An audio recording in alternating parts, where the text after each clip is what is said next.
देव की पार्टी। जयपुर। रात का समय। जयपुर शहर की पहचान यहाँ के धौलपुरी महलों और घरों से होती है, जो यहाँ की स्थापत्य खूबी है। इसी धौलपुरी पत्थर से बने एक घर में आन्या, जो अपने कमरे की बालकनी में खड़ी फोन पर देव ओबरॉय से घबराई हुई आवाज में बात कर रही थी। मैंने आध्या को काफी बार मनाया पार्टी में आन्या बनकर जाने के लिए, पर आध्या ने पार्टी में आने के लिए साफ इनकार कर दिया।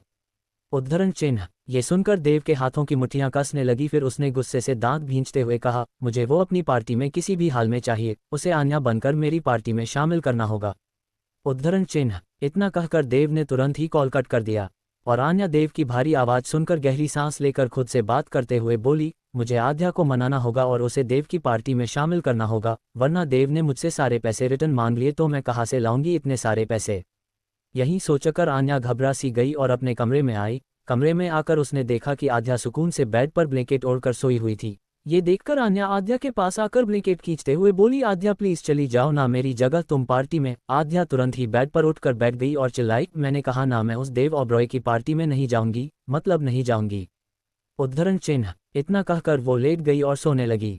आध्या 21 साल की लड़की थी। उसके बाल जो कमर तक आते हैं वो बेड पर यूं ही बेढंग से बिरे हुए थे। चेहरे पर कोई बनावटी मेकअप नहीं था। होंठों पर सिर्फ लिप बाम लगाया था, जो उसके होंठों को दमका रहा था।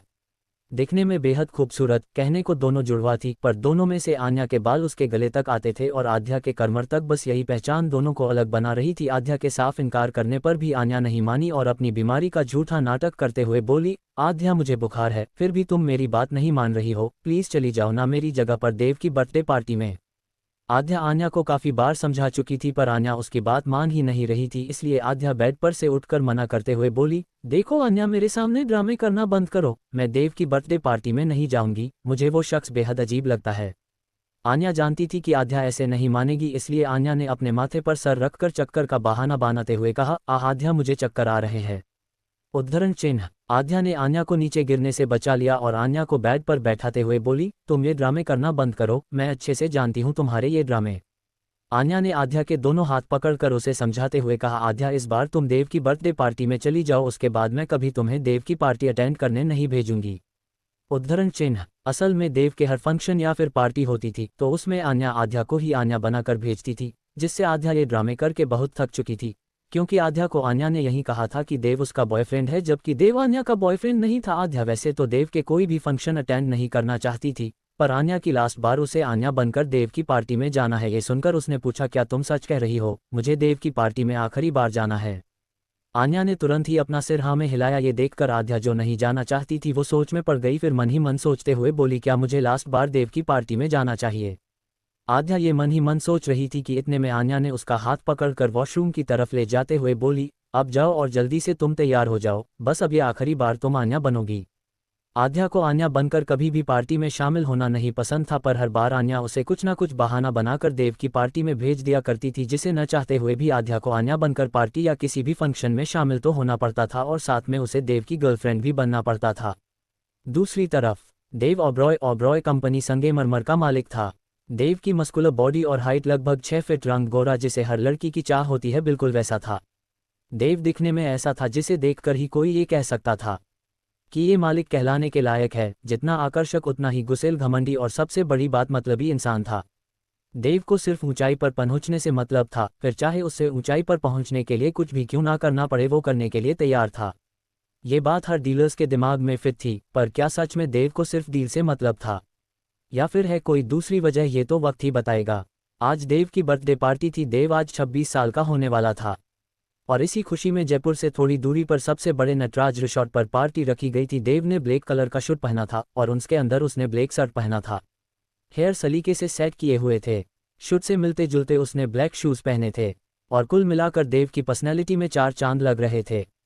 देव रिसॉर्ट के एक रूम की खिड़की के पास खड़ा था। ठंडी हवा की लहरें उसके चेहरे पर पड़ रही थी और बार बार देव को परेशान करने की शायद कोशिश कर रही थी। देव का एक हाथ जेब की पॉकेट में था तो वही दूसरे हाथ में नॉर्मल ड्रिंक थी। देव के चेहरे के भाव देखकर यही लग रहा था कि वो गुस्से से भड़का हुआ है। भड़कता भी क्यों ना, आखिर वो आज आध्या को अपनी बर्थडे पार्टी में शामिल करना चाहता था, पर उसने साफ इनकार कर दिया था। यही सोचकर देव के हाथ में पकड़ा ड्रिंक के ग्लास पर उसकी पकड़ कस गई और वो दांत भींचते हुए खुद से बोला, अगर आज वो नहीं आई तो मैं उसे इतनी आसानी से जाने नहीं दूंगा। उद्धरण चिन्ह। देव ये सोच रहा था, इतने में उसके फोन की रिंग बजने लगी। देव ने तुरंत ही कॉल रिसीव करके कान पर लगाया तो दूसरी तरफ से आन्या ने कहा, आध्या पार्टी में आने के लिए मान गई है, लेकिन आप ध्यान रखिए कि उसे है पता नहीं चलना चाहिए कि आपको पता है कि वो आध्या है। ये सुनकर देव के चेहरे पर जो गुस्सा था वो शांत हो गया। अब गुस्से की जगह पर देव के चेहरे पर शातिर मुस्कुराहट थी। अंडस्को वही दूसरी तरफ आध्या जल्दी से तैयार हो गई। आध्या ने ब्लैक पार्टी गाउन पहना था जो काफी खूबसूरत था। आध्या ने अपने बालों को पोनी टेल में बांधा हुआ था ताकि उसके लंबे बाल नजर न आए। उसने अपने कानों में व्हाइट डायमंड के छोटी ईयरिंग पहनी थी जो उसके इस लुक को और भी बहुत खूबसूरत बना रही थी। आध्या के तैयार होने के बाद आन्या आध्या को ही निहार रही थी। वो आध्या को ऊपर से लेकर नीचे तक देखते हुए बोली, तुम बहुत खूबसूरत लग रही हो आध्या। आध्या ने इस बार पर कोई जवाब नहीं दिया। वो खामोशी से खड़ी रही जजी से आन्या को आध्या की नाराजगी अच्छे से समझ आ रही थी।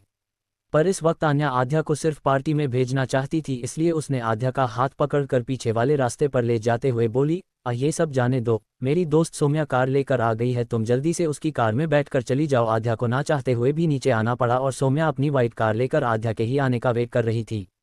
वो आध्या को देखकर जल्दी से कार का दरवाजा खोलकर कहती है, कार में बैठ जाओ, हमें लेट हो रहा है। उद्धरण चिन्ह। ये सुनकर आध्या बिना देरी किए कार में बैठ गई और सोम्या ने अपनी कार काफी तेजी से वहां से ले गई। थोड़ी देर बाद आन्या आध्या के जाने के बाद तैयार हुई। फिर उसने किसी को कॉल किया। दूसरी तरफ से किसी लड़के ने कॉल रिसीव करके कहा, तुम नीचे आओ, मैं तुम्हारा ही वेट कर रहा हूँ। उद्धरण चिन्ह। ये सुनकर आन्या बहुत खुश हो गई। उसने खुश होते हुए कहा, नकुल मैं अब हो आई।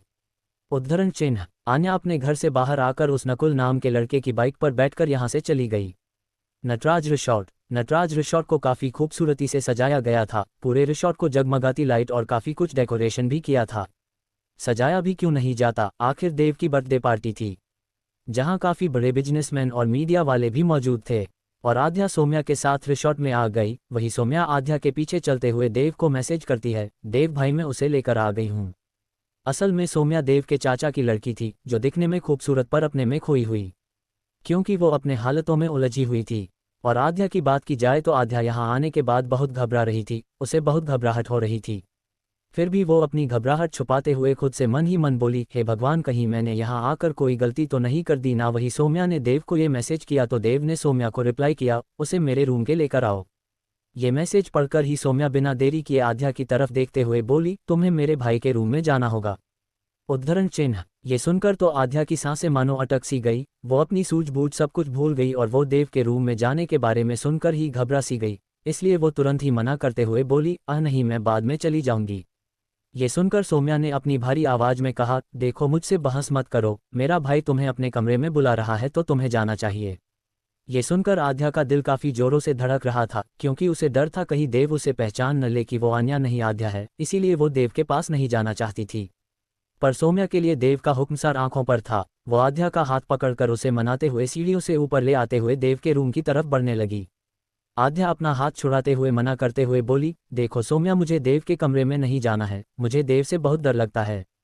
पर सोम्या नहीं मानी और देव के रूम के पास लाकर आध्या का हाथ छोड़ते हुए बोली, देखो तुम मुझसे बहस करना बंद करो और मेरे भाई से जाकर बात करो। इतना कहकर सोम्या वहां से चली गई। वही आध्या भी घबराहट के मारे वहां से जाने लगी, पर उसका पैर अपने गाउन में उलझ गया जिससे वो पीछे की तरफ गिरने लगी। उसके पीछे होने से ही दरवाजा खुल गया और आध्या नीचे फर्श पर गिर गई। आध्या को अपनी कोहनी में लग गया था, इसलिए उसका पूरा ध्यान अपनी कोहनी की तरफ चला गया। वो अपनी कोहनी को सहलाते हुए खुद से बोली, मेरा हाथ। आध्या ने इतना ही कहा था कि तभी उसके कानों में एक रौबदार आवाज सुनाई दी, तुम यहाँ क्या कर रही हो। उद्धरण चिन्ह। ये शब्दों ने आध्या को घबराने के लिए मजबूर कर दिया था। आध्या की सांसें मानो अटक सी गई, वो अब कांपने लगी थी।